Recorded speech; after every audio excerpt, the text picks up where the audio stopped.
Si el afligido invoca al Señor, Él lo escucha y lo libra de sus angustias. Sabiendo que en nuestra vida muchas veces hay aflicciones, pero sabiendo que podemos invocar el amor de Dios nuestro Padre, iniciemos esta jornada en el nombre del Padre, y del Hijo, y del Espíritu Santo. Amén.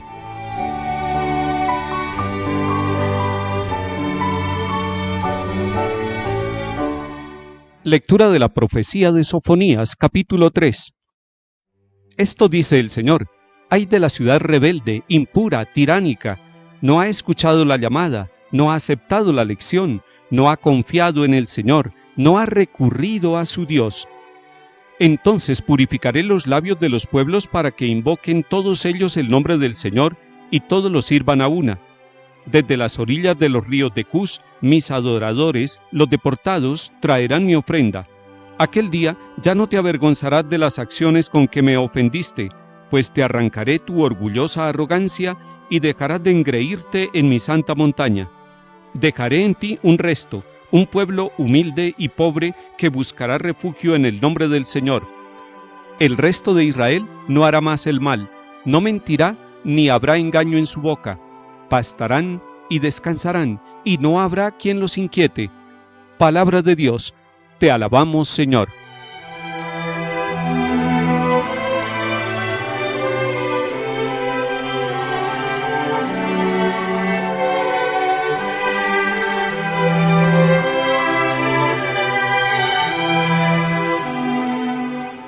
El profeta le está hablando a la ciudad de Jerusalén, y la está llamando una ciudad rebelde, impura, tiránica.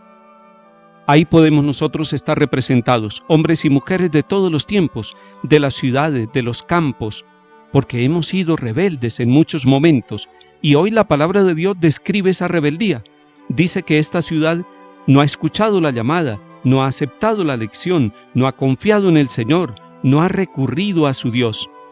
Si pusiéramos en positivo, tendríamos que decir que nosotros, como personas, como familias, como sociedad, tenemos 4 tareas. Primero, escuchar la llamada. Segundo, aceptar la lección. Tercero, confiar en el Señor. Y cuarto, recurrir a nuestro Dios. Esas son las 4 tareas que serían características de nuestra vida cristiana. Escuchar la llamada del Señor. Dios nos habla. Nos está hablando a través de los acontecimientos, nos habla en la conciencia, nos habla en cada persona que viene a nuestro lado, pero sobre todo nos llama y nos habla a través de su Hijo Jesucristo, nacido de la Virgen María. Además, estamos llamados a confiar totalmente en el Señor, confiar en Él, aún en medio de las dificultades, tener la luz encendida de la confianza, puesta en el Señor. Él alumbra las tinieblas de nuestra vida. Y nos dice la palabra que Dios va a dejar aquel día un resto, es decir, un pequeño grupo, un grupo fiel, un grupo humilde, un grupo pobre, un grupo que confiará plenamente en el Señor.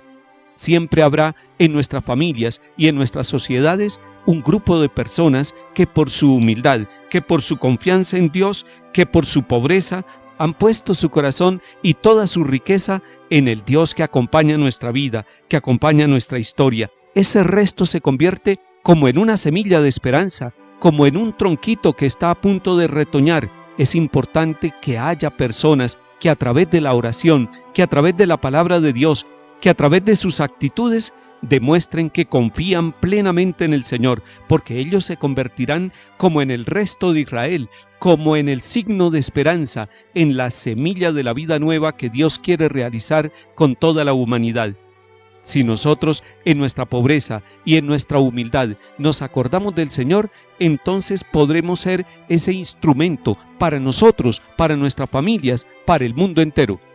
Nos llega bien esta palabra en tiempo de Adviento, porque nos está invitando a que dejemos la orgullosa arrogancia, que el orgullo y la arrogancia no hagan parte de nuestra vida, porque la arrogancia no nos deja reconocer que necesitamos de Dios, no nos deja reconocer que necesitamos del otro, y el orgullo nos separa, nos bloquea, nos aparta de los hermanos, no nos deja vivir la fraternidad, y el tiempo de Adviento es un tiempo para vivirlo en fraternidad, para vivirlo con el corazón abierto, necesitados de Dios, no engreídos, no orgullosos, no petulantes, sino corazones humildes, corazones capaces de reconocer al Dios presente, muy cerca de nosotros, en los pequeños detalles de la vida. Este tiempo de Adviento nos hace una llamada directa a dos cosas, a la humildad y a la confianza en Dios. De esa manera podremos vivir la fraternidad y nuestra vida, nuestra espiritualidad se dispondrá en el tiempo de Adviento para celebrar con gozo la presencia del Emmanuel, del Dios con nosotros.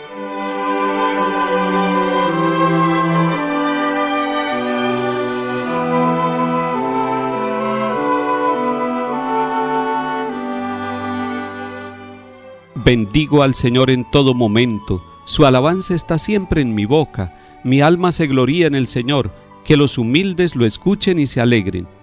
Contémplenlo y quedarán radiantes, su rostro no se avergonzará. Si el afligido invoca al Señor, Él lo escucha y lo salva de sus angustias. Pero el Señor se enfrenta con los malhechores para borrar de la tierra su memoria. Cuando uno grita, el Señor lo escucha y lo libra de sus angustias. El Señor está cerca de los atribulados, salva a los abatidos. El Señor redime a sus siervos, no será castigado quien se acoge a Él.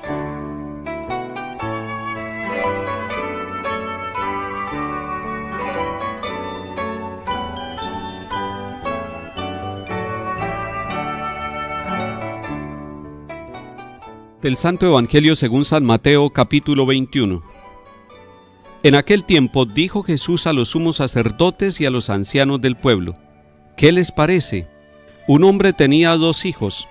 Se acercó al primero y le dijo: Hijo, ve hoy a trabajar en la viña. Él le contestó: No quiero. Pero después recapacitó y fue. Se acercó al segundo y le dijo lo mismo. Él le contestó: Voy, Señor. Pero no fue. ¿Quién de los 2 hizo lo que quería el Padre? Contestaron: el primero. Jesús les dijo: les aseguro que los publicanos y las prostitutas les llevan la delantera en el camino del reino de Dios, porque vino Juan a ustedes enseñándoles el camino de la justicia y no le creyeron. En cambio los publicanos y prostitutas le creyeron, y aún después de ver esto, ustedes no recapacitaron ni le creyeron. Palabra del Señor. Gloria a ti, Señor Jesús.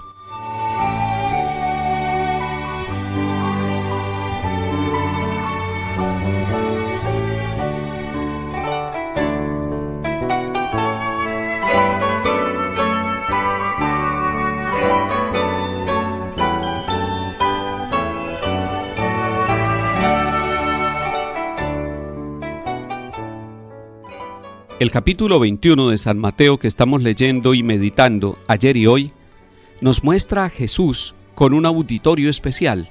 Están los letrados, están los fariseos, están los sumos sacerdotes, es decir, las autoridades religiosas de su tiempo.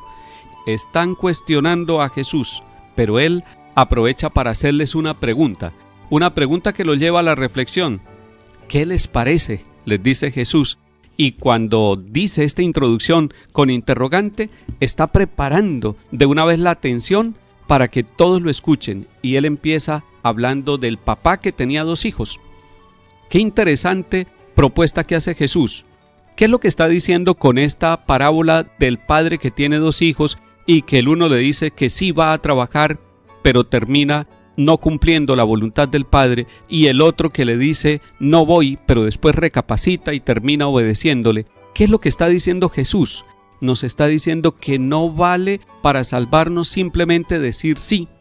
Yo quiero al Señor, yo amo al Señor, yo soy cristiano. No basta con eso. Es necesario que se cumpla con obras. Es necesario que pasemos de la buena voluntad y de la buena disposición a las buenas acciones, a los buenos comportamientos. El primero de los hijos le dijo que no quería ir, pero tuvo tiempo de recapacitar y de replantear su respuesta.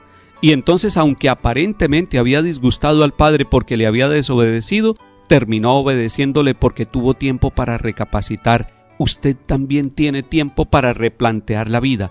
Todos nosotros tenemos tiempo para replantear la vida. En la casa los padres de familia a veces se afanan y se angustian porque los hijos no obedecen inmediatamente. Seguramente hace falta un tiempo para el discernimiento. Y si hay una cualidad hermosa en la vida de los jóvenes que hay que cultivarla, es la del discernimiento, saber discernir, saber corregir el camino, saber borrar lo que se ha hecho mal y replantear el camino. Muchas veces en la vida no podemos borrar los acontecimientos que nos suceden, pero sí podemos mirar hacia atrás para corregir hacia adelante la ruta y para enderezar la vía.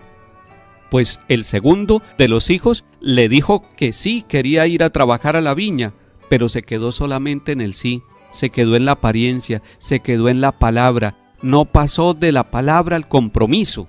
En cambio, el primero de los hijos corrigió su expresión y después se comprometió. El Señor nos está pidiendo ahora, cuando ya estamos a punto de empezar la novena de Navidad en este tiempo de Adviento, que nosotros pasemos de la palabra a la obra. Del dicho al hecho hay mucho trecho, dicen algunos refranes de nuestro país. Del dicho al hecho hay mucho trecho, y es cierto, hay un trecho largo entre el decir y el hacer. Nosotros debemos ser personas integrales, que decimos y hacemos, pero si nos equivocamos en el decir, que corrijamos en el hacer. Pregunta Jesús a los que lo están escuchando, a los sumos sacerdotes, ¿quién de los dos hizo la voluntad del Padre? ¿El primero o el segundo? Y ellos dicen el primero, porque corrigió, porque aunque había dicho que no inicialmente, después tomó una decisión saludable y sabia y pudo cumplir la voluntad del Padre. Y por eso les hace una aplicación muy fuerte, y no es solamente para los del tiempo de Jesús, sino para nosotros.